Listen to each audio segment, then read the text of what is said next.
శాసనమండలి ఆవరణలో బీఆర్ఎస్ ఎమ్మెల్సీలు వినూత్న నిరసన చేపట్టారు. అప్పులు ఘనం, అభివృద్ధి శూన్యం అంటూ ప్లకార్డులు ప్రదర్శించారు. అప్పులు ఆకాశంలో, అభివృద్ధి పాతాళంలో అంటూ నినాదాలు చేశారు.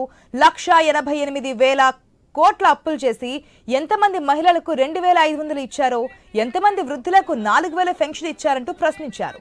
ఆడపిల్లలకు స్కూటీలు ఏమయ్యాయంటూ నినదించారు.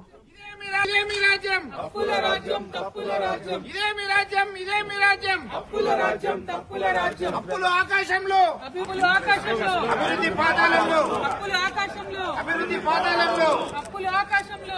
అప్పుల రాజ్యం, తప్పుల రాజ్యం, ఇదే మీ రాజ్యం, ఇదే మీ రాజ్యం. అప్పుల రాజ్యం, తప్పుల రాజ్యం, ఇదే మీ రాజ్యం, ఇదే మీ రాజ్యం. మీ రాజ్యం, ఇదే మీ రాజ్యం. అప్పుల రాజ్యం, తప్పుల రాజ్యం. ఇదే మీ రాజ్యం, ఇదే మీ రాజ్యం. అప్పుల రాజ్యం, తప్పుల రాజ్యం. ఇదే మీ రాజ్యం, అప్పుల రాజ్యం, తప్పుల రాజ్యం. ఇదే మీ రాజ్యం, ఇదే మీ రాజ్యం. అప్పుల రాజ్యం, తప్పుల